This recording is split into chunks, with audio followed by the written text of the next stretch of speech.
We are back on another exciting episode of Starfleet Boy, where we have a casual and informal conversation about Star Trek. And today we are talking about the last episode of season 5. I cannot believe this is happening, Time's Arrow, and it's a very exciting place for me personally as Starfleet Boy because it's like 5 seasons of Starfleet Boy. Oh my gosh, like what is that? How does that happen? And I'm joined by the magnificent Sean from Trek on the Tube. Hello, Sean. Hello. Aren't you feeling special? Aren't you feeling special? You're the guy that finished season 5 of Starfleet Boy. It's an honor. It's an honor to be the one that finishes season 5 of Starfleet Boy. So we are celebrating today with a little Nespresso, and they're not a sponsor. They could be. They totally could be. Give me a call, Nespresso. I'm happy to talk about your magnificent coffee once an episode for a small fee, or I'll just do it anyways. So I know Captain Picard drinks tea, but I think he'll forgive me for toasting to Time's Arrow with a cup of coffee. Sean, do you want to do the summary or shall I? Oh dear Lord. He who does the summary controls the episode. Oh, that's interesting. No, I don't know if that's true. He who does the summary, can he dismiss the rating of the other person? No, I think we're gonna have a good rating on this one. Good. You can try and do the summary if you want. Yeah, I'm down. I'm not as professional as you. I just do it from the top of my head. You're definitely going to be more professional. Okay. So, the Enterprise is called back to Sector 001, Earth, because some people have found evidence of alien presence in, what is it, like the 18th century, is it? 19th century. 19th century on Earth. So they've called the Enterprise, they've called Captain Picard to the surface and Data, and they're checking out this evidence. Nothing, is a dead giveaway of alien presence until they start talking about, sciencey stuff, technobabble readings, and then Data's head. Which both explains and justifies why they call the Enterprise back to Earth, because any old scientist could have done this, but there's Data's head. And so they figure out that this technobabble sciencey stuff that they're talking about, these emissions or radiations or whatever, only exist in one other place in the galaxy on, what is it, Davidia 2? Davidia 2, that's it. So a microbe that they found or something. There's a microbe or something. There's something else. So they grab Data's head.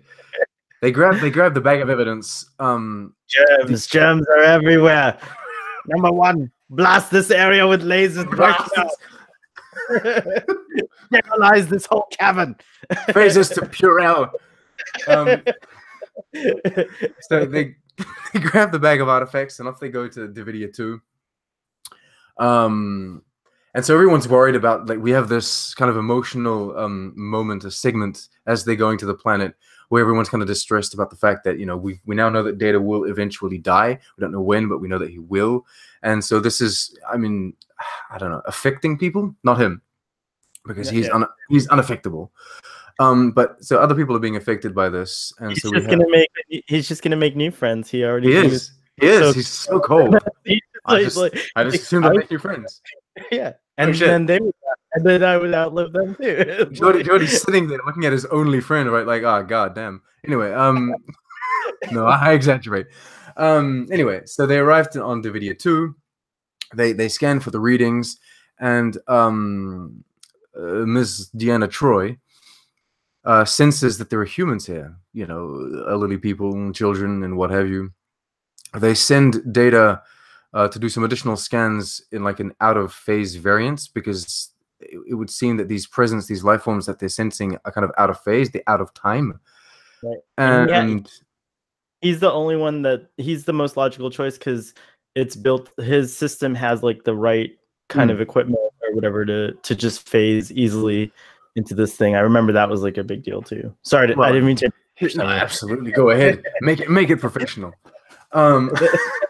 Anyway, so he phases into this other time. He takes a look at what's going on this other side. He does this description of us. It turns into a podcast, so we're all very closely listening to what Data has to say.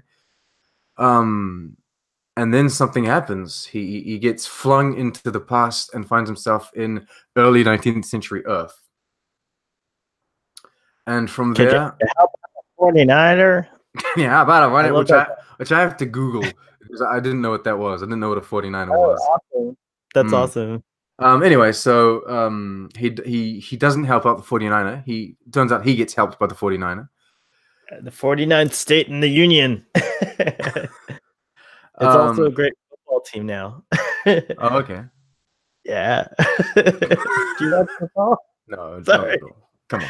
I don't actually watch football except for the commercials, like during the Super Bowl. That's the only. I'm pretty convinced Americans are the only ones that watch football. Oh wow! It's not a world thing. You have to finish your summary, but a question that you must answer is: what did you think of Data's French accent? Anyways, go on. It was good. It's one of my notes. What have I got? Where is it? Brent Spiner's French is actually pretty good. Oh wow! Okay, go on. Sorry. The other guy, no. Anyway, that's a low no, but yeah. Anyway, so then the plot becomes very much divided into like two storylines. We have one, Data needs to find a way to get back home, get back to his own time, and the crew of the Enterprise need to figure out where Data is. In addition to kind of still figure out what's going on, like they have this ongoing investigation of why his head was on the planet and whatever. And I mean, where do we go from there? Data is. And it gets crazy as fuck because like Data finds out that Guinan. Then it gets real crazy, right? Because Data's all trying to figure out how to get home, so he's like inventing stuff. He's sending out his boy to go get stuff for him. And the guy brings back a newspaper in which he sees Guinan. And shit gets heavy because he goes to see her and he realizes that Guinan was actually not only alive and kicking, but she was around on Earth for some, God knows what reason in the early 19th century. I mean, it's as good as place I guess, in the galaxy. I have a lot of questions about that scene when we get into our discussion. Okay, and then so that's what happens to Data. He's trying to get home, and he pretty much finishes with him talking to Guinan for the first time. And on the other side of the galaxy and the time zone, the crew of the Enterprise are still trying to figure out and get him back, and they realize that the Davidians are some sort of out of phase crazy race that are absorbing humans in order to nourish themselves, which is just some sort of crazy concept, right? It is a crazy concept. And that's it. That's the end of part one. They leave you with this huge cliffhanger. What's going on? What's happening? It's intense. And there's Mark Twain. There's Mark Twain and Jack London.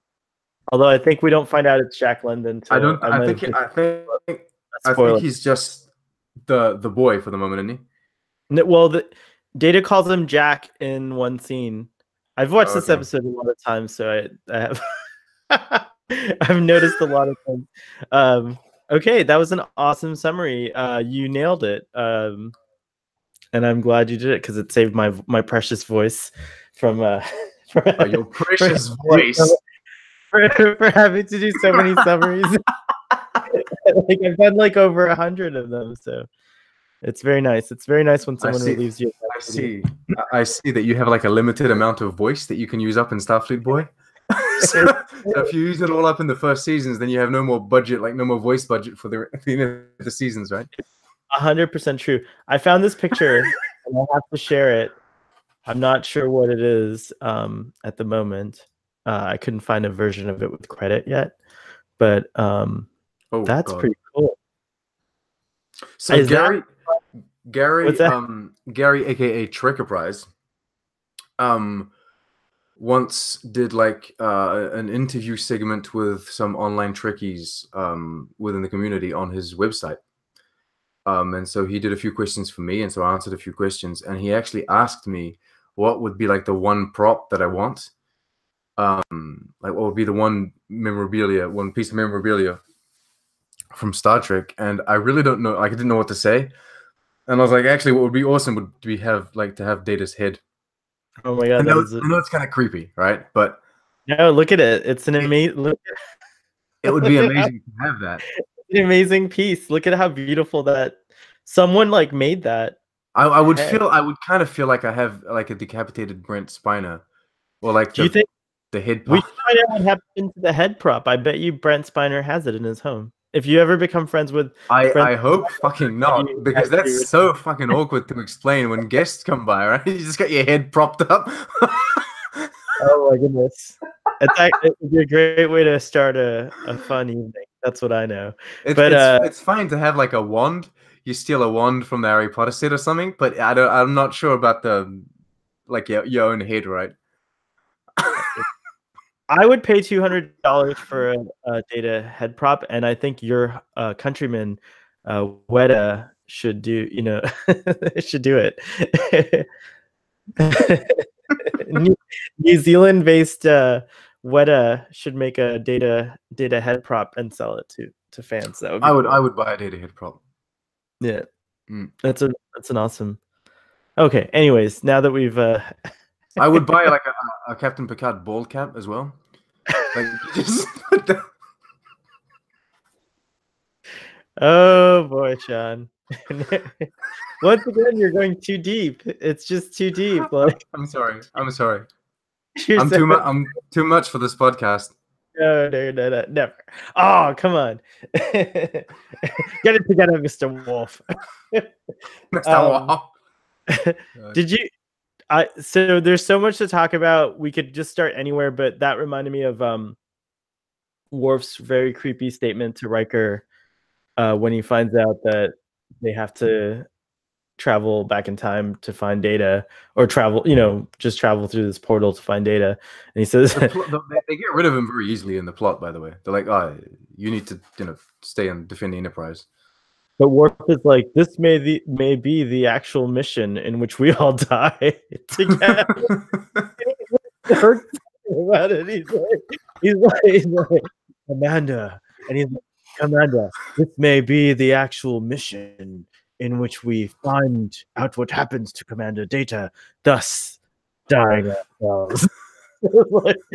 No wonder they left him behind. They were like, holy dude, calm the fuck down, right? Stop, Worf. He's a little intense. In your state, if you stayed aboard the Enterprise and monitored sensors for us, what do you think of that, Mr. Wolf? He gets all intense Klingon sometimes. All right. So okay. Worf is strange because sometimes, I get what they're trying to get at. They want to make you feel like he doesn't mind dying an honorable death. Like, he doesn't mind dying in the line of duty, right? But he kind of. Sometimes I feel. Yeah. Sometimes I feel like Worf's a little too intense. Sometimes I feel like he doesn't not mind. He wants to. He's actively looking for a way to kill himself in the line of duty because he always wants to fight everything, kill everything, shoot everything. This is not even the season recap, but this season alone, Worf wanted to commit suicide because his back was broken. Remember? I know. It's like he's always ready. But, okay, that in a sense is justified because there's like an actual reason.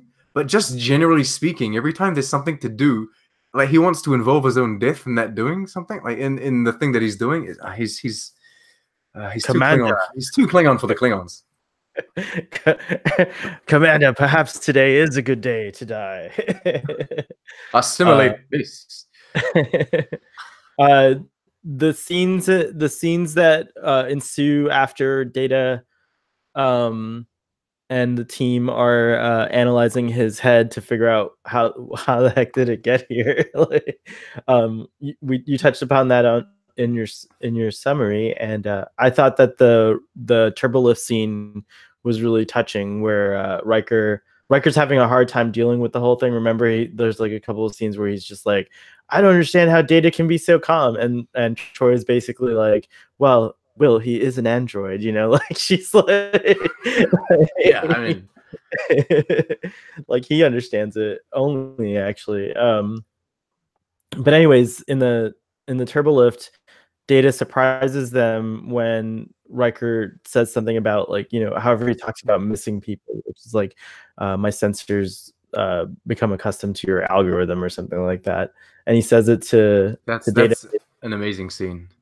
Yeah, he goes, Data goes, oh, I understand. Well, I'm fond of you too, Commander, and you as well, Counselor. And then they're just like, oh, he like totally gets it, which is cool. I really love that, like that moment between Deanna and Riker.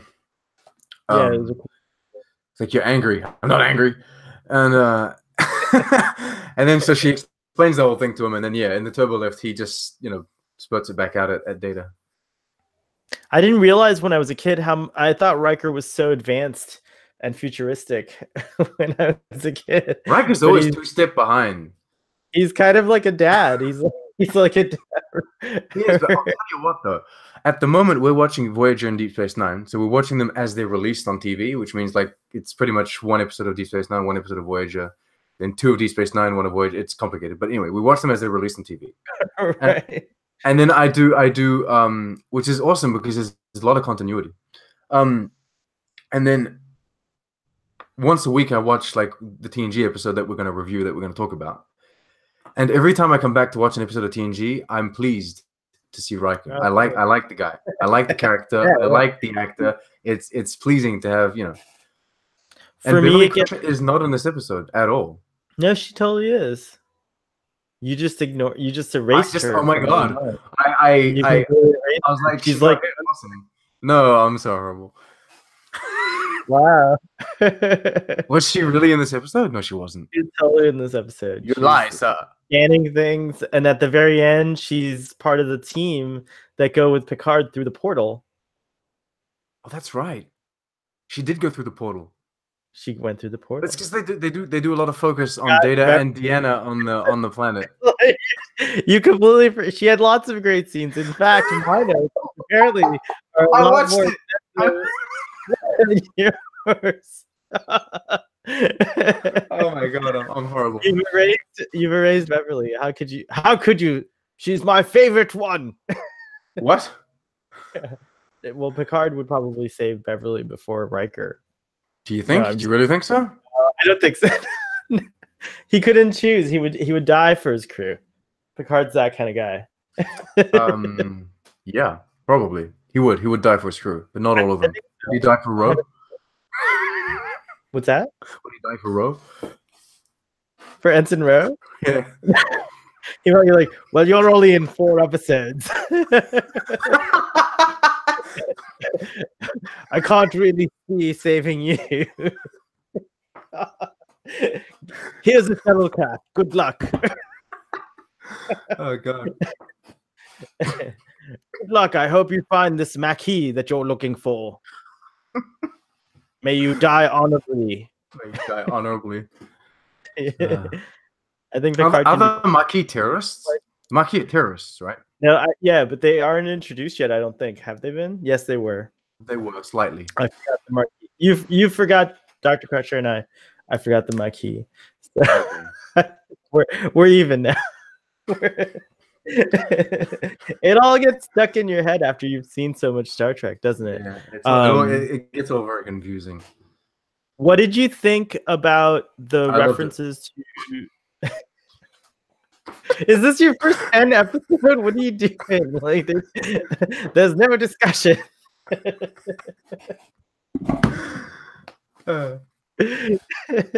Are you still getting over the fact that you forgot Beverly and all of a sudden floods of information is in your head about Beverly? Like, oh my god, I missed half the episode. No, come on. What did I enjoy? Ask me. Chances are I did enjoy it. Did you enjoy the reveal of who Guinan is to Picard in this episode, and what do you think of that relationship? Because I think that's one of the biggest things that comes out of it. I enjoyed that very much. The thing is, I think that they were actually okay. So we never get an actual clue to the relationship. Like this isn't actually explained until this two-parter, but I kind of feel like they were, even if they didn't have this storyline specifically in their mind, I feel like they were still building towards this for quite a while, especially through this season. We constantly get these weird, awkward things, like, you kind of get this vibe that they've known each other for like a lot longer than what Picard realizes. Yeah, I can't And name any specifics, but there's a ton of yeah, exactly. situations between them. Yeah, It's just throughout the season you kind of feel that, and this kind of just brings it all together, brings it full circle, right? And I love how he trusts her so blindly too. Yeah, that's who. He That's awesome. says, "Just you need to be on this mission," and he's like, "Okay." He beams down. Yesterday's Enterprise is the same thing. Is it yesterday's Enterprise? Yeah, it is. It's like she says, "This isn't the right, whatever was it, the timeline, a ship, whatever." And he's like, "Okay, I believe you." Right. It's amazing.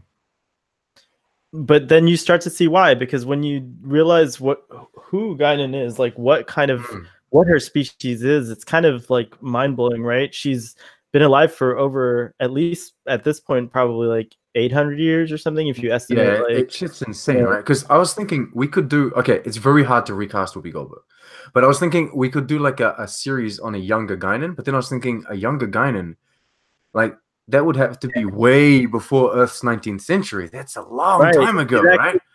The implication, I think people have always assumed, I don't know if there's any kind of like reveal. She doesn't age. Well, no, it's that her species is long lived. So like this is like the Guinan we meet, even though she looks very similar, like they age so slowly that like the Guinan we meet in the 19th century sequences in San Francisco is probably like an adolescent, like a teenager, because she's like, "Oh, tell my father," for her species, which means maybe 200 years. Imagine if your like adolescence lasts 200 years. Maybe. I never got that vibe. I never got that she was an adolescent. I more got it like that she it's simply that at this point she just left the planet, like she left Eloria, and her parents, or at least her father, disapproves of the decision, and that's pretty much it. Because you can be an adult and still have like your parents' disapproval, from I never got the adolescent vibe. I get the impression that Eloria was one of these like very advanced civilizations that are in deep space, because like for the Borg to have attacked and destroyed them, one assumes they're like outside of like known territories. I don't know where Eloria is. There's so much going on in this episode that Right, Eloria is not like a Federation. No, not at all. It's not. Elorians are kind of the whole planet's like destroyed or something, isn't it? Elorians are kind of like unicorns. Like every single Elorian we've met has been pretty extraordinary so far. There's Guinan, of course. There's the character on Deep Space Nine, that one guy, and of course the villain. And then the main villain of Generations is, of course, Dr. Soran.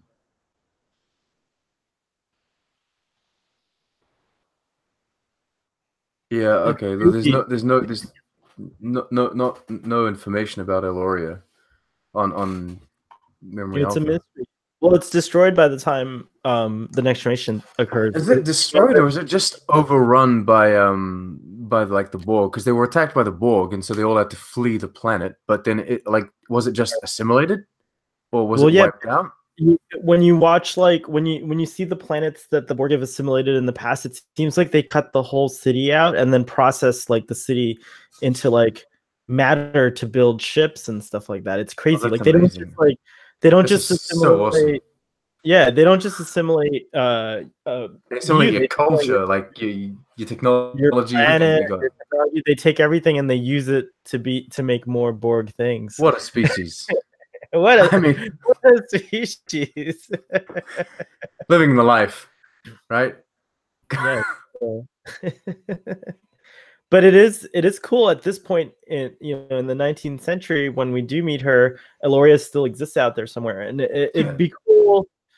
It'd be cool to like to see it. Yeah. Okay, I think that an anthology Star Trek TV series that would feature seasons that talk about one character, like each scene would be about a different character, would be a very interesting concept, and I think one of those seasons could be on Guinan. and it could be like the young Guinan before this 19th century thing, up until pretty much like when her planet gets assimilated or taken over, whatever, and we know the rest. We know some of the rest. We know the part where she's on the Enterprise. But I think that would be interesting. A Guinan's show would have been amazing, I think. Just kind of following her adventures during the had TNG come out in this day and age, I think that instead of the short treks, we would have had like a Guinan thing going on in between seasons. Oh yeah, I like the way you think. That can still happen. Whoopi Goldberg, I'm sure, would be down to play very old Guinan, like 2,000-year-old Guinan. But that would work too. That would work I know too. It's amazing. Like in the next short treks, next season short treks. What's his face? Kraft meets Guinan. Oh my God! Could someone I hope the CBS algorithms are listening to this and just steal that idea. Like, they need to. I mean, they were hooked. They were hooked by the episode summary, so they stayed, and now they're listening to us, right? True, I agree. Thank you for doing the summary of this episode. Thanks for my audience retention boost. That's amazing. I really appreciate those things. Okay, that's a good thing.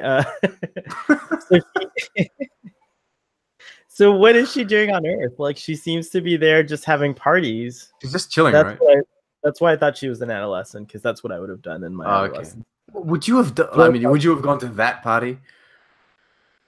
Like, oh yeah, heck, are you kidding? Like, all the artists, like, she had Samuel Clemens, Mark Twain at her party. Yeah. That's a big deal. But, like, back then, he was super famous. Okay. Mark Twain was like the Kanye of his time. You wouldn't go to like Roman orgies and shit. What's that? You wouldn't go to like a Roman orgy or something. No, I don't think I'd do that. I might go with a friend to observe, just to like kind of be a wallflower, like the serving boys that like give you more wine. Like I say this because this episode is about time travel, but truth is she's not time traveling. She's just left the planet, which is advanced. Yeah, that's crazy. It's insane.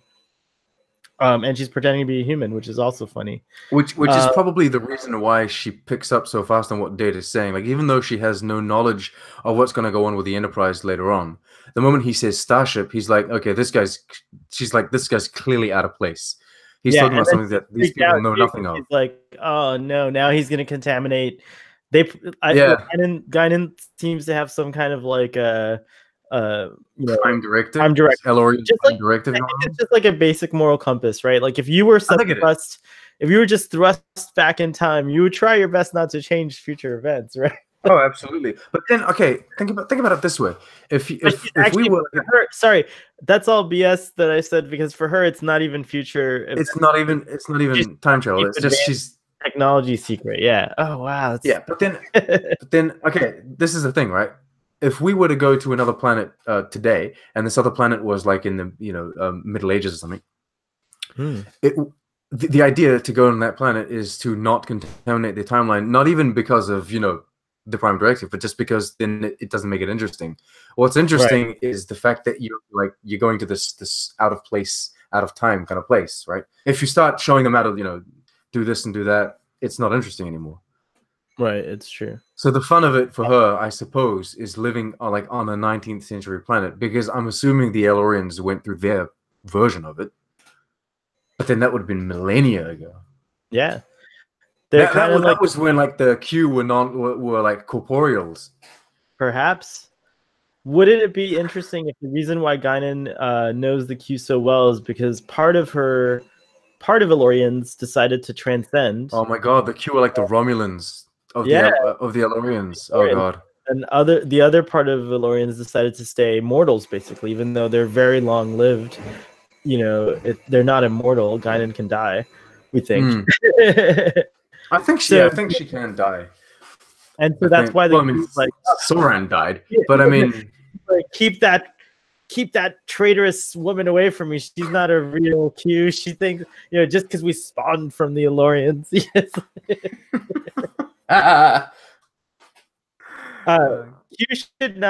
Q should not have been in this episode because it's awesome by itself. But don't you think Q should be in the Old Man Picard show? This is our Old Man Picard segment. I think. Okay, I would have kept a lot of these characters out if it were only like a small self-contained season. But since they're announcing this as an ongoing series, so with multiple seasons, I think that a lot of characters deserve to have at least one cameo appearance.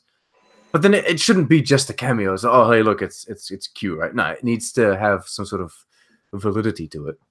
They need to actually find a way to integrate him. You think that Q would haunt Picard forever? Like, I think Q genuinely. I think Q is genuinely in love with Picard.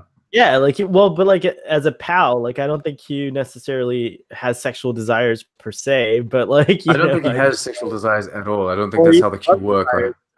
Yeah, or even love desires. I think he just sees Picard as like a interesting pet. He reproduces in Voyager, though, doesn't he? He has a child. Oh, isn't it Janeway? With Janeway, doesn't she have? No, there's a female Q that well, she's also called just Q, and the kid's called Q as well. It's very confusing. Anyway, yeah, I do too. I love the concept. The Q is amazing because it's kind of like if you were to compare it to another big huge franchise in Marvel, that's kind of like how Asgardians are.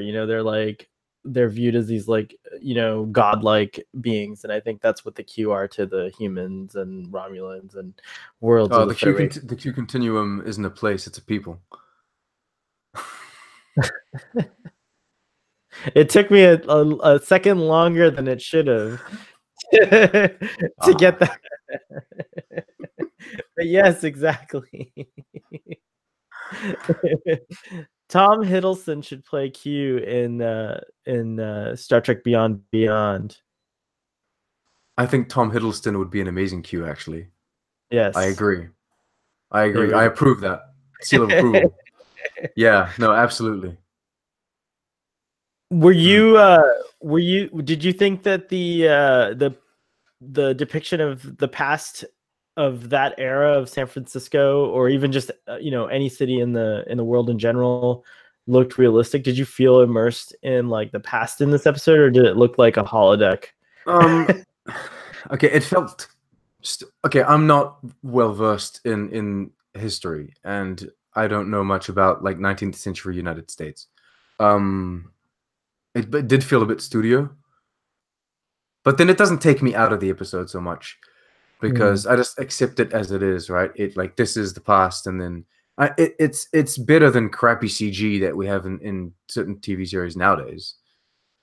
Well, that's because the episode's like extremely well crafted in terms of like the dialogue, the way the story moves along, like just everything. It still holds up for me, even though I know the outcome, I know what's happening in part 2. I still get swept away. It keeps you on the edge of your seat. It really does. It's a great episode in the way that it exploits every aspect of TNG in the right way. Like, it's enough science fiction, but enough character based, and then you have like every character kind of has their part to play, except Worf, which kind of just gets abandoned. But like, someone has to stay behind, and someone has to stay behind. I know, right? I mean, if it can't be Beverly, it has to be Worf. I would have gotten so much work done. Oh, there's these reports I've been meaning to do now that the whole entire crew left. That's so. I can now go fight monsters in the holodeck with my bat'leth. Like, basically, the situation is so desperate that Picard's like, we may never come back, Mr. Wolf, but you have the Enterprise. Have fun. Have fun. Go avenge your family, Mr. Wolf. I give you full permission. He just has this other mission going on. Worf is like, oh, the Klingons are having a battle with the Romulans. Can we cloak the Enterprise's registry? And they're like, yeah, let's go. And they start destroying Romulans all rogue for the whole time that the crew's away. Picard wouldn't mind. It's the Romulans, right? It's fine. When they come back, Mr. Wolf, was there anything interesting to report while I was away? No, Captain. I just got a few reports done. No, my he's too impressions honorable to do that. He wouldn't do that. Mr. Wolf all would my never do something like impressions that. sound like the same person. You have to They help me do. out. I know, but I can't. Okay, I can't imitate people. I don't know how to do that. uh, I did like how the all the explanations of like throughout the caper when they're trying to figure out like what is going on exactly, how it leads them to the Davidians with that microbe, which was, I wrote it down, LB10445. And it was like but it's kind of cool that like something that like Star Trek alludes to a lot is like they like to go to Sherlock Holmes a lot because there is a lot of like mystery solving in Star Trek episodes. In TNG, And it's very yeah, much mystery TNG. based. Wait, what's that? Especially in TNG, it's very much like mystery based all the time. Yeah, like There's a mystery solving. we need to. But it's done really well in this episode because like the science was interesting, like the how they get to it and everything like that. It made you realize that like so when TNG was out, we were on the cut in real life. We were on the cutting edge of the things that like now when I watch this episode, I'm like, oh, we can do those things. It's like to a degree. I mean, it's not as fast as the Enterprise does it. No, Like Enterprise is like there's a beam that goes whoop, and then it has all the data. Like and that's it. Like I love how the technobabble in this episode, like it's on point. It is technobabble, which means nothing, but you understand everything that's going on, which is awesome because sometimes not the case, especially with Voyager. They have like this very heavy technobabble, which at the end of the day you're kind of like, that doesn't mean anything, but I mean I now understand the plot. but this is different. This felt like it actually has substance to it. Right. Do you think technobabble could be more present in Star Trek Discovery? I think it could be better executed because I think there's a lot of technobabble in Discovery, but it's very vague. They don't actually explain how and why they're going to do something. They just say that this is happening or this is what we're doing. It's not as precise. I have no specific examples. I do apologize, but on the spot, it's okay. They kind of explain how Planet Pavo is going to amplify. They're going to amplify the signal of Planet Pavo, and then that's going to render the Klingon cloaks useless. But then I couldn't explain how and why they got to that conclusion. It just is because it's necessary, which I feel like it's not as well executed as we've seen in previous iterations of Star Trek. And then, of course, like Voyager has the overuse. I think it's well done, but there's too much of it. Which sometimes, like, it's good to do out of this world concepts, but if you have too much of a hard time justifying it. So TNG was like the Goldilocks zone of technobabble. You're saying? Technobabble, I think it was TNG and Deep Space Nine. I think are the Goldilocks zone. Okay, got it. So, no, take note. Hey, look, this is my opinion. Maybe I'm wrong. Take note, Star Trek Discovery. Let's see. Okay, I wanted to say, by the way, you're talking about the microbe and the whatever its name was. I noticed something during that whole interaction in engineering. They have Data's head propped up there, and Picard says, "Is it Law's head? Could it be Law's head?" Oh yeah, that's right. And so Data's like, "Nah." He says, "Law has a type L positronic whatever matrix whatever," and he says, "I have a type R." Picard's like, "Type R." he gets so angry and he acts like he knows what he's talking about. You have no clue.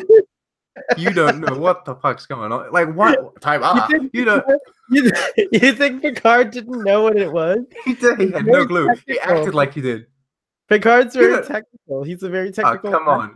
No, he really is. I think no one knew there was a type R or a type L before Data said it at that point. Maybe Geordi knew it because it was mentioned. Come on. I refuse to believe that Picard was aware that there were different types of heads. I think we don't see it on screen, but I think Picard took on android making as a hobby when he met Data. Yeah, of course. Well, Data would be so happy to have a child or a companion, so I'm going to make I'm going to make one for him. Here Don't tell him I actually created his cat. And what you're actually hearing is Picard being upset. He's not angry. He's upset because he's like, type damn it! I use a type B in my Android. Damn it! Oh my god, type B. It's like so year 2000 and 200. How will I get a type without Data knowing? Oh my god. It's type how will I get this?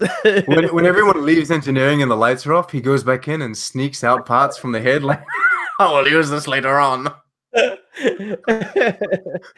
I'll be damned if I don't have a type. Oh my goodness. I feel like that was exactly what's happening.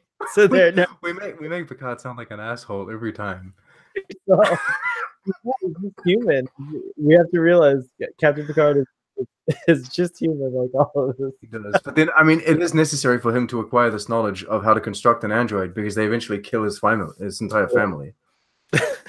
So he needs to build a new one, right? That's really traumatizing to you. It's not the first time you brought it is. It is. It's because since I've seen Generations, every time I rewatch an episode of TNG, I'm like, this poor man. What do they do to him? Right?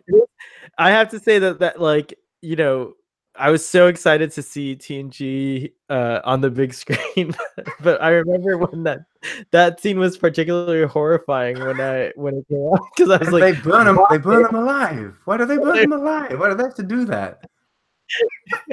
I'm sorry. Why? This episode is not about that. I can't wait to get to our TNG film discussion. You're totally invited to the Generations one. Oh yeah, amazing. We'll explore the depths of your trauma live for everyone to experience. Did we make a difference? So Geordi, you also alluded to the Geordi scene in your summary, and I had a few notes about that actually.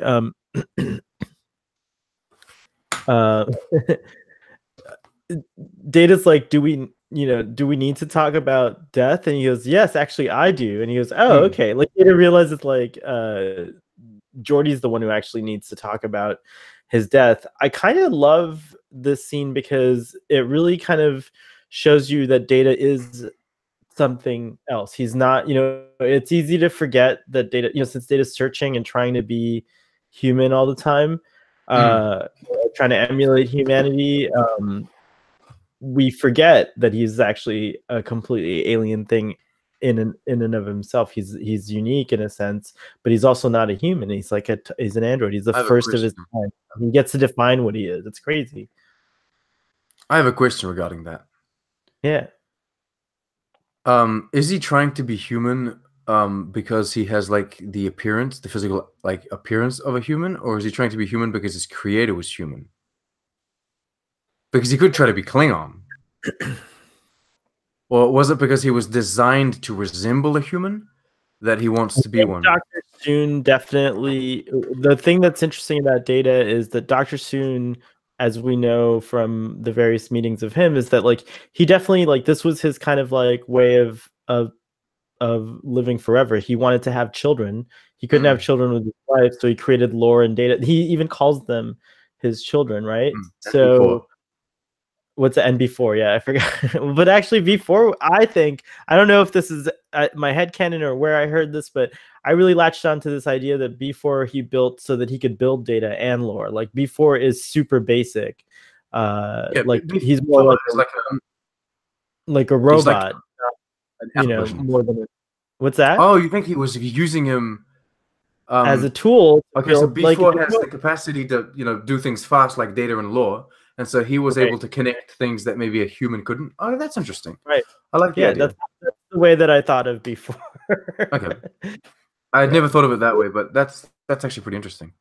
But he ends up being the first step, of course, because the body of B4 is like indistinguishable from Data. Like it's almost like Soon perfected the body first.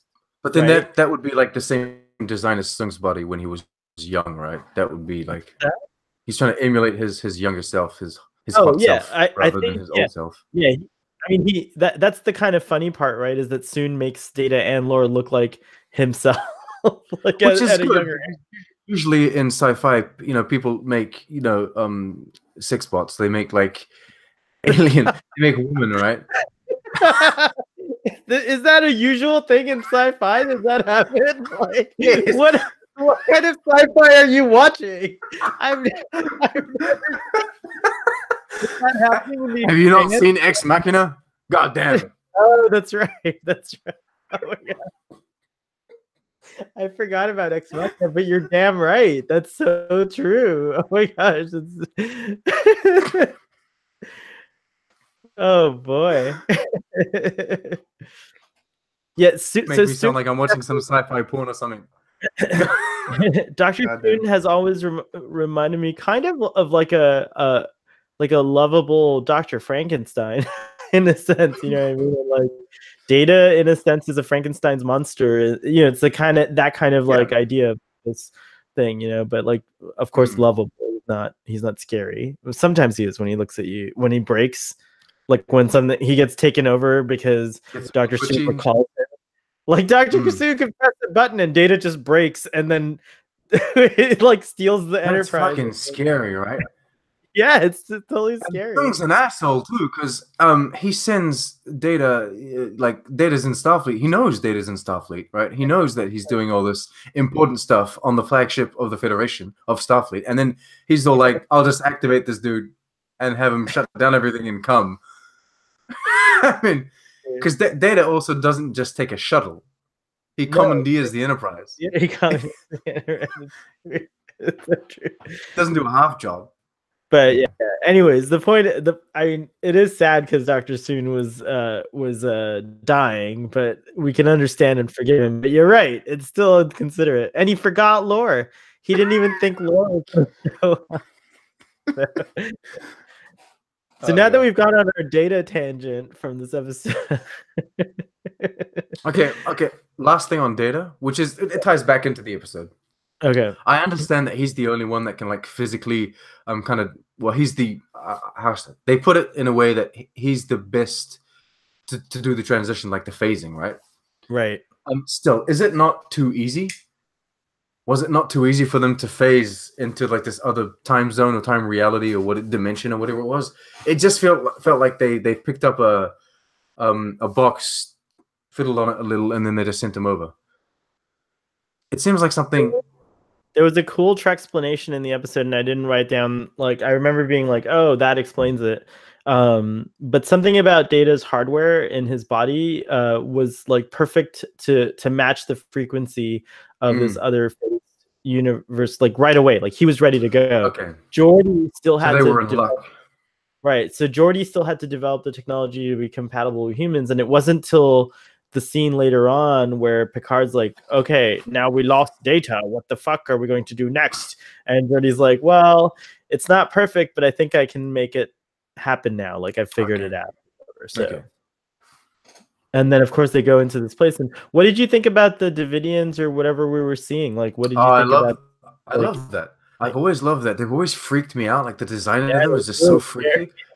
Okay, the shiny blue is maybe a little, actually aggressive, but no, I still like it. I like the way that they're completely alien, right? Well, they're not just alien, but they also are out of phase with our reality. Like, so they don't even like the cave to us is just an empty cave, but inside that cave, like crazy shit was going on. Like, and then that snake, the Ophidian. It's the Ophidian. It's freaky. I love it. I love everything about this episode. There's just so much that I like. I like the human form, by the way.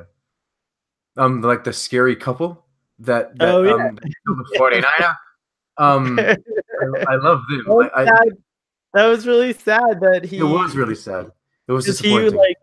I thought that was so. This actor, I have to look him up again, but this actor like seemed really realistic to it seemed like they they literally took him like they found a person from like 1900 that was homeless and transported them to Oh my god. 1992, and like we're like just Oh my act, god. just like talk for a few minutes. Right? Talk Don't for you a few. think No, they left it like they brought him to the future, but they left him homeless.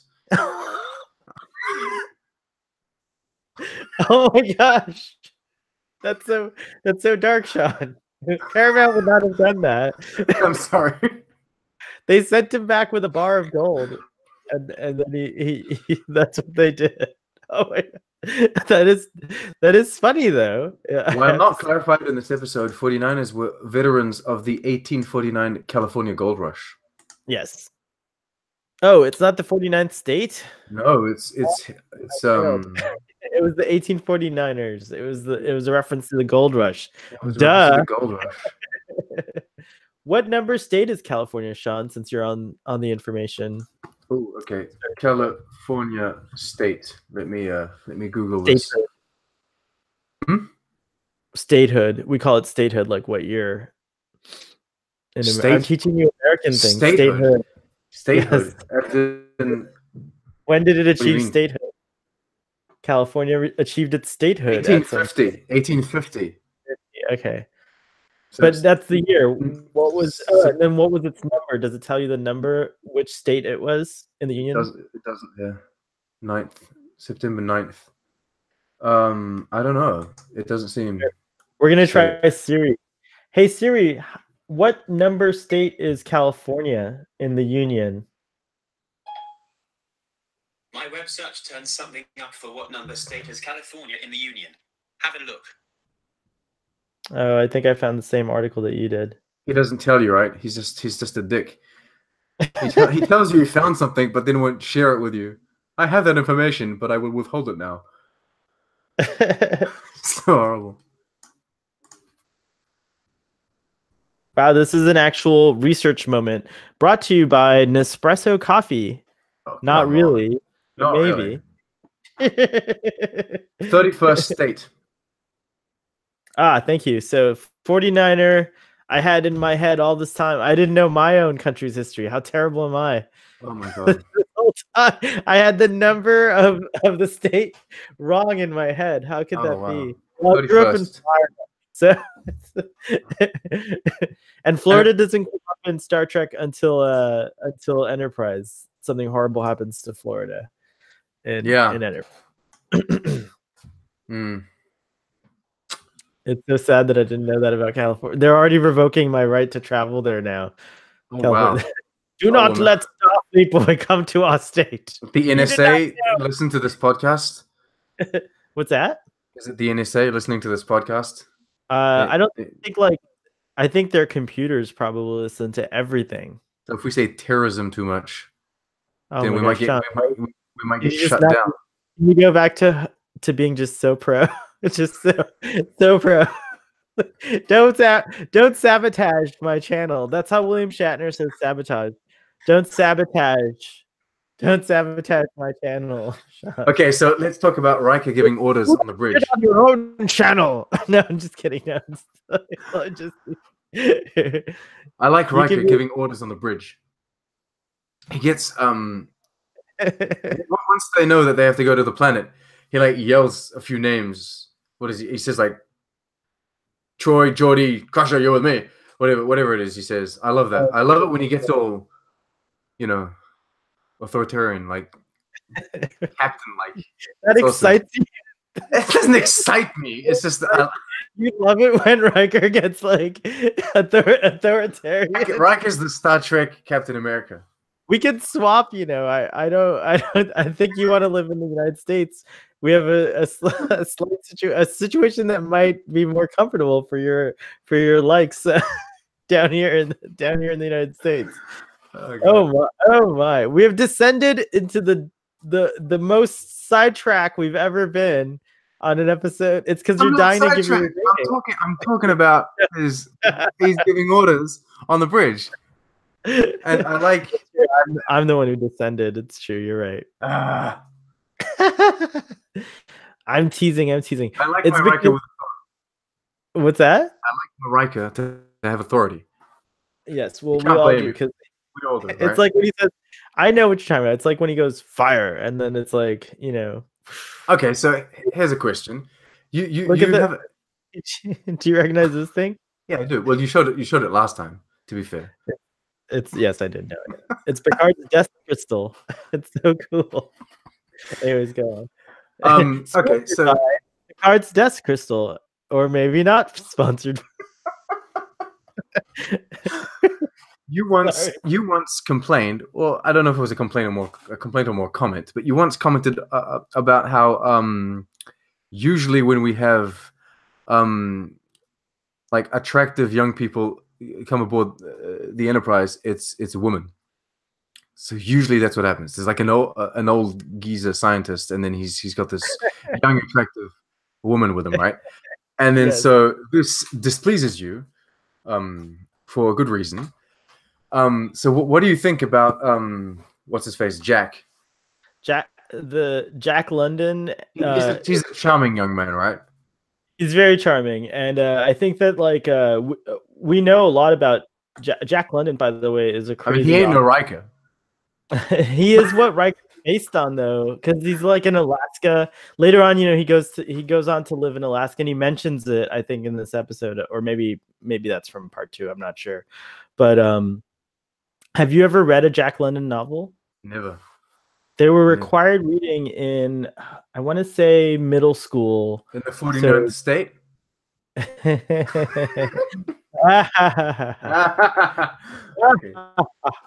The 32nd. I already forgot actually what you said. So it doesn't even matter. Starfleet Boy does not have the best memory, but or I have the best memory at the wrong time. But anyways, you surely when you were a kid you saw the movie White Fang. No. There's an animated White Fang that was just released on Netflix, which I put in my list, which I haven't seen yet.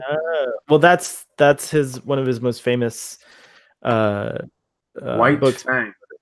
Right. He wrote a bunch of them, and I think that one is famous because it introduced people. Jack London wrote this book and kind of introduced people to what the wilderness of Alaska, which was hard to get to at that time. Like they didn't have like flights going there. You had to like sail there or like traverse like, great kind of distances with the kinds of cars and things they had back then. Well, yeah, it would have been really far away back then. Alaska, come on. This is like an entire Canada to get through. Canada didn't even exist back then. No, I'm just kidding. Is White Fang comparable to Balto? I think Balto's like probably inspired by White Fang. I would guess, but it's like Isn't Balto inspired by the story of Balto? Like, isn't it like a real story? Is it? I think so. Wow. But maybe not Balto 2. But my favorite dog movie is Beethoven. So whatever. Really, I don't enjoy dog movies. Actually, I did enjoy Marley. I did enjoy Marley and Me. And Marley and Me. What about Benji? Benji's an amazing dog movie. I don't think I've ever seen Benji. What the hell is Benji? In fact, that's one of the main reasons I kept watching Enterprise initially. Even when I started to lose interest, I watched it, hoping that it would turn into a. It's a 2018 movie. Oh no, okay, that's a remake.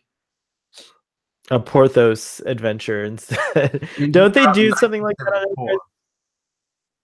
Oh my God, he's immersed. You didn't hear my question. I did, and I think what you're talking about. I think there's an episode where they kind of follow Porthos around the ship. Is that what you're talking about? From his perspective, right? Kinda, yeah. But I'm not sure if that. I think do you know about? That. You only hear segments of conversations as he enters rooms or something. I forget. Anyway. Do you know about Mark Twain? Did you read any of his books in school? No, I know about Mark Twain. Just that I think my mother read quite a lot of Mark Twain, but I couldn't say what he's written. Oh no, wait a minute. Didn't he write is it Huckleberry Finn? Yes, Tom Sawyer. The Adventures of Tom Sawyer. So I've read that. That was required. Yeah. Good.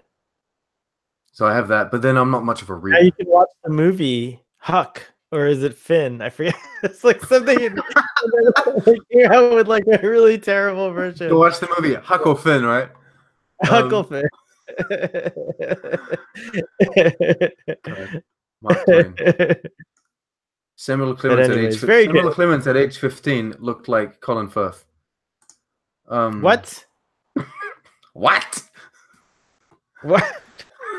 So you were asking me if I thought Jack London was attractive? Is that what you were asking me? Well, is this Jack London in this Enterprise attractive? I thought he was a charming young man. Yeah, charming young man. He has a certain swagger, right?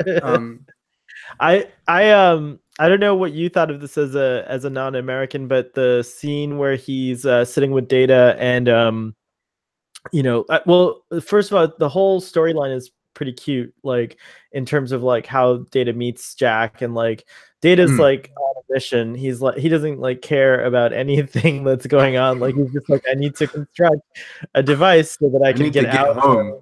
Yeah, I need to get home, right? But Jack's like you know, oh, you're here, where are you from? And he's like, I'm a Frenchman. And he's like, oh yeah, okay, that makes sense. Now I understand why you're wearing pajamas. Ha! Hey, I love that, by the way. I love that they always default to like French, but I find it believable that if you're odd in some kind of way, especially back then, you just say I'm from Europe, right? They're like, oh yeah, okay, that's fine, whatever. I mean, they must be they're all a little weirded out by how pale he is. They're all like looking at him like, that guy's sick. He's got like a jaundice or something like that. You know what? I understand how he feels because I'm, Super quite pale. white, as it turns out. And when I can't tell you apart from the wall behind you. It's true. Yeah, that's the running joke, right? Anyway, so once I got to the south of France, where people are not pale, they kind of brownish, and especially when summer comes along, they get even browner. But I remain pale because if I go into the sun, then I immediately burn up I go all pink like a shrimp. Oof. So yeah, so I stay white, and I get how Data feels, right? I stand out. You should cosplay as Data, but a French Data. You should only speak French. Like, and when people ask you what you could be like very specific. I'm Data stuck in French. Like I can't speak any other language. It's like cosplaying as Buzz Lightyear, but the Spanish version of Buzz Lightyear. See, my gosh. So I asked you this. Me. I interrupted my summary. So Mark, in that scene, so anyways, again, all the Jack London scenes are awesome because, it's very believable how they move through Data, like figuring stuff out. You know what I mean? Like he comes over, Data realizes he has no money, but he does have a gold badge. He knows he's not going to lose. He's the best poker player possible, right? Like Data's like master. He's been playing against Riker and he's been winning. Or he's like, so. But I mean, who are these schmucks anyway? These guys are just losers from the 19th century. I do think I meant to research it, but I wrote down the names of the characters because I wanted to. They're actually some important people. They might actually be luminaries from the time or historical figures. But anyways, Mark Alemo, who plays Gul Dukat, played the New Orleans Mr. LaRue. I'm pretty sure. He has this very recognizable voice, doesn't he? Yeah. But things too. I think his face comes through Gul the Cardassian makeup. Like when I saw Mark Alemo in this episode, I immediately recognized him. Because is it Alemo? I thought it was Alamo. Oh, Alamo. Sorry. I don't know. I don't know. I'm always pronouncing the names wrong because I say Michael Chabon. I think it's Chabon, but I don't know. I don't know. We don't know. I've never heard him say his name. We got to hear these people say their names. It should be required. Once you become like famous, you need to have a where you say your name. No, Google's doing a bad job. When you're watching Netflix, a little thing should pop up and say, "Do you know who this actor is? This is how they pronounce their names." This is how they pronounce their name. Starfleet Boy. Starfleet Boy. Boy. Hey. Boy. Hey. Starfleet Boy. Anyways, the scene that I was trying to refer to was the one where he's sitting in front of Data much later on. after Data's given him like lots of money, and the guy thinks Data's like super like naive. He thinks like, oh my god, this guy has no idea how things work around here. He's just giving all his money. He's got all these old ass expressions too. They're awesome. It's true. I do wonder though, like I think Did that like you talk like that? I think they did. Why don't you guys still talk like that?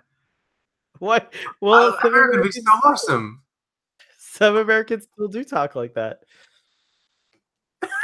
I would say they pegged you for what was it? They pegged you for something. I wrote it down. Darn it! Let me go see if I can find it in my notes. Did you write it down? I should have written the expressions down. They're all amazing. Yeah, they were really cool. So those are all real.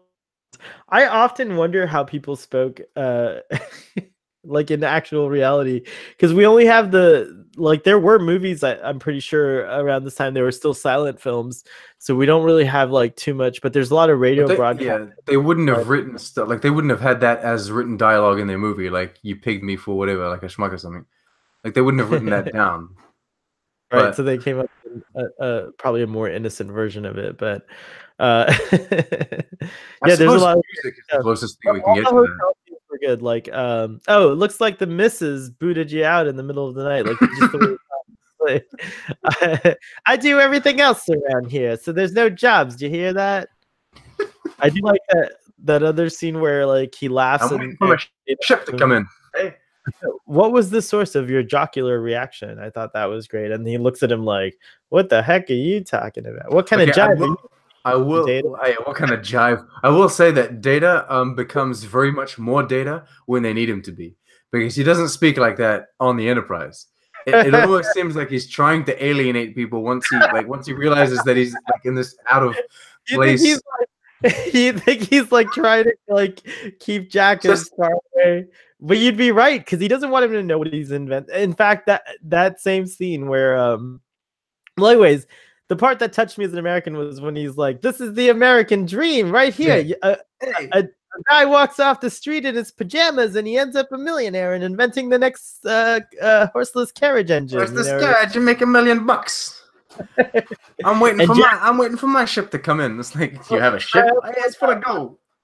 I like Jack as a character. Like, who knows, what Jack London really would have been like, but I think probably they based this on some, some factual understanding of the character, one hopes. But he's got so much enthusiasm. He's like, you can't stay in one place too long, I'm always looking for the angle.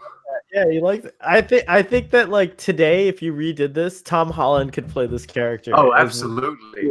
Like that's the kind of like vibe that this actor gives. So there you go. We just casted Star Trek Beyond.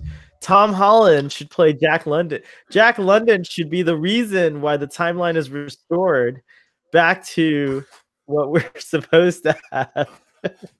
The Kelvin universe resolves in a nice little bow, and then it leads right into the Picard show, and then they announce that CBS and Paramount are one happy entity again, one big happy fleet. Right? That is one happy timeline, right? But that ain't the timeline we're living in. Oh, Frederick LaRue is the name of the character. Frederick LaRue. Yeah, I wanted to look that up, but I didn't have time. I had a lot of questions that I didn't do any research for. So, audience, if you have the answers, please type below and let us know what you discover about these interesting mysteries. It's a great episode. It's a really great episode. It really is. It's honestly, it's one of those great episodes of Star Trek. It's got everything that you want. And it leaves you with a huge cliffhanger. Like, what's going on, right? And you're dying to talk about part 2, right? Because is it just as awesome? Does it hold up? Do you remember? I think it does. I think generally speaking, this is one of the time travel stories that I can get behind, because I have trouble with time travel, right? I think there's always plot holes and stuff. This one coming up. You're right, but the way they do it is clever here, because it doesn't exactly. Yeah, you're right. I think that there's like there's a full circle, as Duanon says. There's a loop that works here, unlike a looper. the movie, which is kind of weird. But yeah, no, I enjoy this. I'm looking at my notes. I've got nothing else. Well, we talked about so much. I've We got talked okay. about I was writing, is Guinan technically eavesdropping because is she approaches the whole, yeah. There's like LaForge, Geordie, and Data speaking. Data leaves, and then Guinan creeps up like, "Hey, that was intense." you know what's funny about that is that like she probably learned it from Mark Twain. She's like it's probably a good idea to eavesdrop on these crazy ass conversations, because you have to think about it from her perspective. She's waiting till this moment to tell Picard, you have to go back into the past. Like she's been sitting on this for years. For years, because like she's had a secret that she's known, which she can't say anything about. Because I can't keep secrets like that. Well, Guinan can. She may not have done a good job, because obviously Picard loves her. So she sought him out, right? Like to be his friend at some point. I don't think that says the first time we meet. Well, we've never seen the first time Picard meets re-meets Guinan, right? Meets Guinan, yeah, exactly. Or meets where Picard meets Guinan. Guinan meets Picard at a different time that Picard meets Guinan. Yeah, it's crazy. I love like all of the concepts of this episode. Just the fact that like people could be living out of phase at like a different time variance. It's so creepy. It got me thinking, like as a kid, I would be sitting in my living room watching the episode like, is this actually like a cave somewhere? Or like could there be like a different out of variance phase where this house hasn't been built and there's something else going on, like they're hunting, there's like a tree. I don't know. I like the idea. This episode of Star Trek: The Next Generation, this Enterprise, I almost said. This episode of Star Trek: The Next Generation kind of touches on, I think, what now we hear a lot about is the multiverse, right?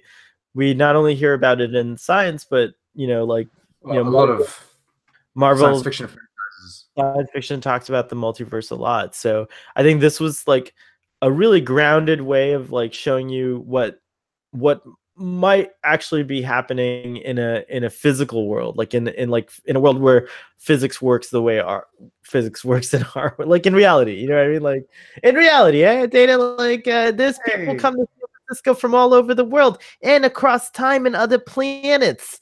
I mean, some people have type R's and some people have type L's. That's just how it is.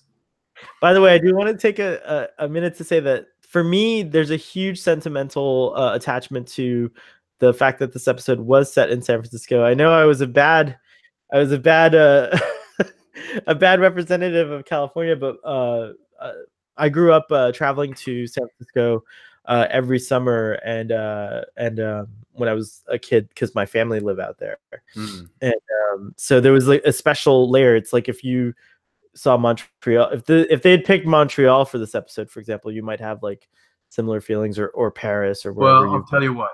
Yeah. If you don't skip the intro of TNG, which I'm sure you do because we have that button now on YouTube, on Netflix.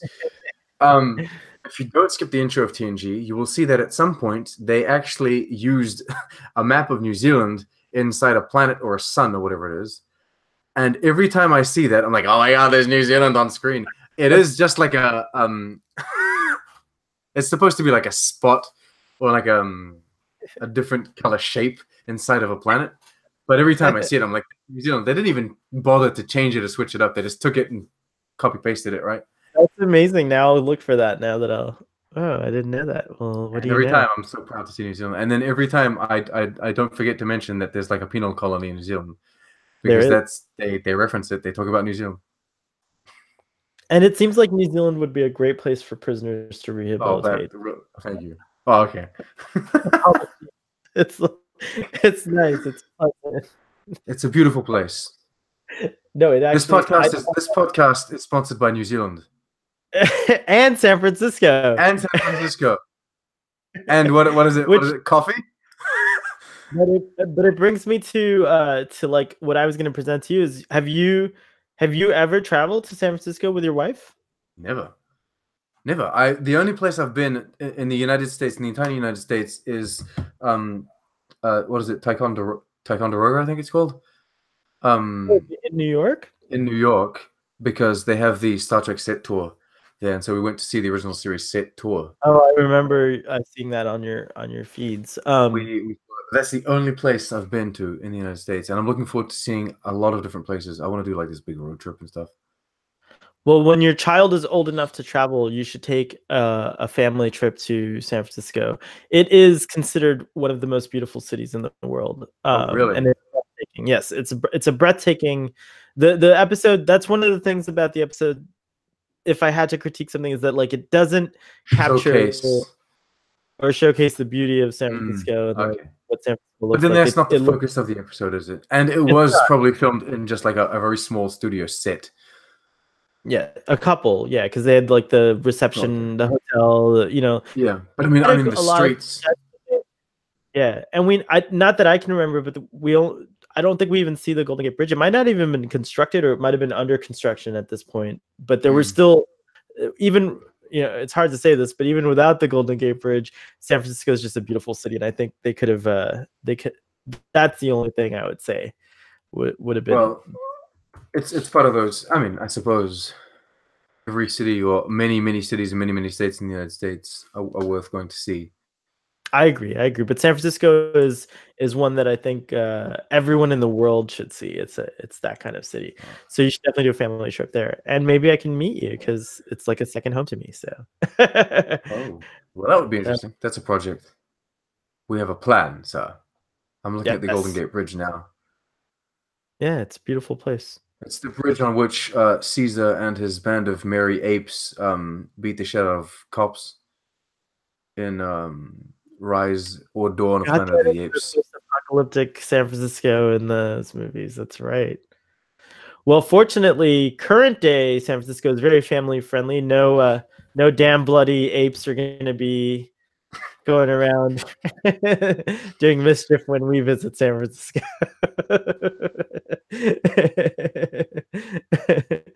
All right. So, is there anything else we need to cover for this episode? I think that's about it. I've managed to go through all of my notes.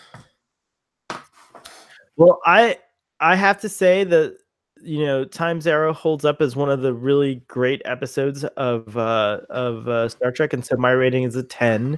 I'm sure you weren't surprised. I knew it. I knew it was going to be a 10. No, I know you know. You know. When you know, you know. When you know, you know. When you know, you know. You gotta roll with the punches, Mr. Data. That's the great thing about America, Mr. Data, is some jamoke can walk off the street with wearing pajamas, and then all of a sudden he's like a millionaire, right? It's so great. I can't wait till my ship sails in, Mr. Data. It's got gold on it. That was a funny scene where he's like, you have a ship like Data's hopes for like 1 second. Guy doesn't even explain himself. He's like, yeah, got gold on it. Like Data's like, okay. Fine. I give it a 9. Yes, I give it a 9. I think it's a great episode. Oh my God. That's a Sean 10. Oh my God, that's great. I think it is one of the better episodes of TNG. And we certainly had a good time talking about it too, right? Like that was a fun. This is one of the episodes. You see, we talked about the previous episode, The Inner Light, right? Where you think that it would be an episode that would be like it's a good pick to introduce someone into Star Trek. I think that you need further context or a little more depth to it. But I think this could work. The two-parter, you mean like the two-parter.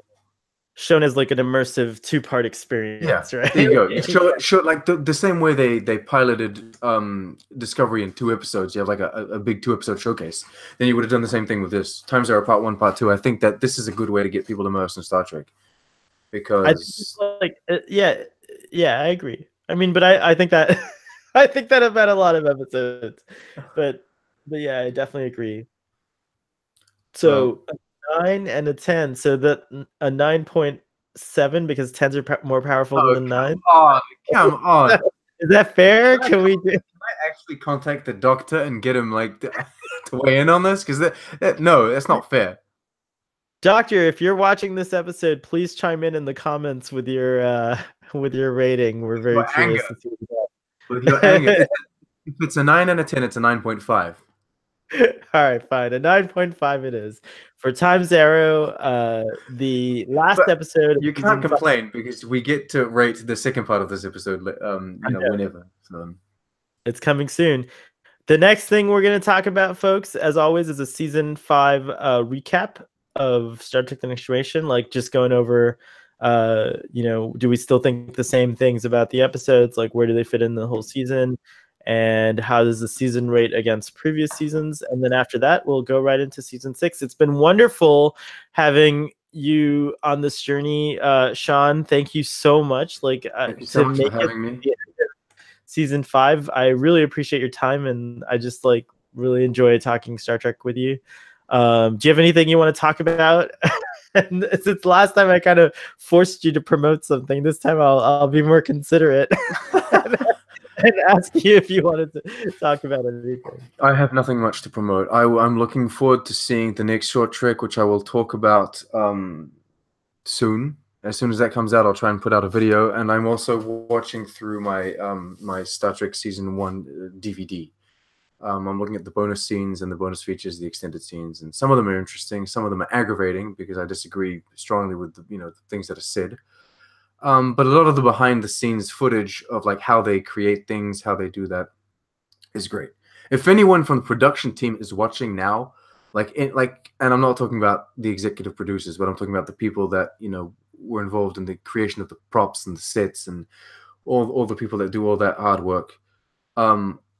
I congratulate you very much, and I thank you very much, because even if I don't necessarily agree with the design or the aesthetic, there's a lot of hard work that went into this, and it really is some good quality stuff. So, wow! But I will say that again in my official video when it comes out. Well, now I'm super curious. You better put that video out soon. It's gonna be a good one. I don't have the Blu-rays, but I guess now you're also now compelling me to buy them. So good job. Sponsored by Star Trek CBS. Go buy the Blu-ray for Star Trek Discovery. Astonishingly, I've never been accused of being paid by CBS. That's probably because my reviews are generally negative. But you wouldn't say no, right? Like I would think CBS should pay you. I wouldn't mind being paid by anyone, to be honest. Yeah, no, nor would I. But then I have announced. A Jimmo could walk off the street in his pajamas and make $1 million. I do have an ounce of respectability in the sense that I would agree to being paid by CBS, but I would establish that my reviews are my reviews and that my opinions are my own, and then I wouldn't change my opinion based on the fact that they're paying me. They couldn't pay me to say the episodes are good if they're not, or if I don't think they are. Yes. CBS, you can pay me to bring coffee to people on your set. I'm so happy to do any job. I'm very happy. Sean bakes really well, by the way, and he could bake pastries. You'd have to fly him out to Toronto. He'd be separated from his family during filming, but I think they could deal with it. Maybe you could fly the whole family out and they could stay in a hotel in Toronto. I don't know. Come on. Did they even do that? They don't even do that for like the important people. Why would they do that for me, right? Has anyone ever taste your baked goods? I mean, like I think you probably put a lot of love into them, and so they're probably delicious. Like I can't imagine. I mean, if I were an executive at CBS, I would fly you out just to taste your baked goods. Just to taste my baked goods. Yeah, it's totally fine. What kind of goods do you bake, by the way? Do you mind revealing that to our audience? I bake everything and anything. Nice.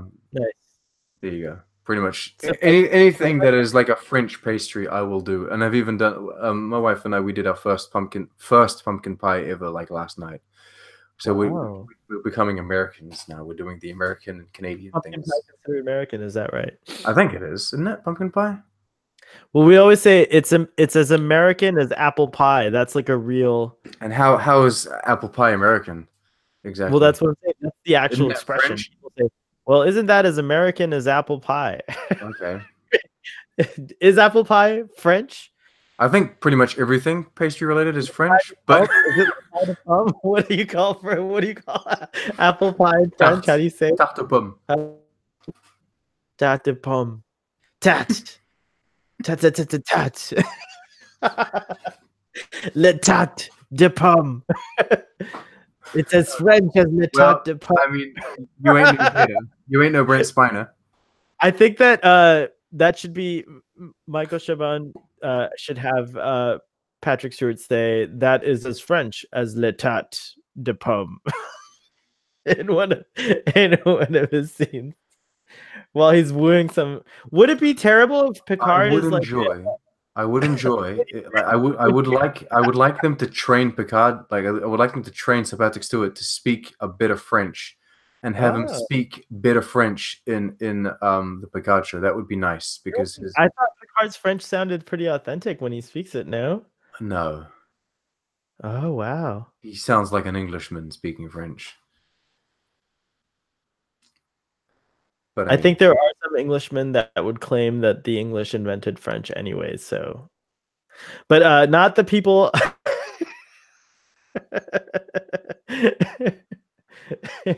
Not the people who know anything about language. So, on that note, have we exhausted even our side? We have exhausted everything. Sean, it was great to have you. Thank you again. And then, audience, if you've made it this far, I appreciate you. Thank you so much for tuning in to Starfleet Boy. Whether you don't appreciate them if they haven't made it this far, you don't appreciate the people that only watch half. I appreciate the ones that made it this far the most. I appreciate everyone. Oh my god, favoritism. If you made it this far, I can't help it. This is a long journey. If you made it this far, that means you sat through 87 minutes of Sean and I just being ourselves. That's a huge ask. It is. It truly is. For anyone. Wow. So I thank you, and I hope to see you soon. I do have something to promote. Coming soon, Drunk Space 9 continues as Rogue Drunk Space 9. I've already recorded the first episode. I hope to release it soon. So that's a little teaser for the crossover fans. Anyways, on that note, live long and prosper, my friend. Goodbye, everyone. Thank you for having me yet again.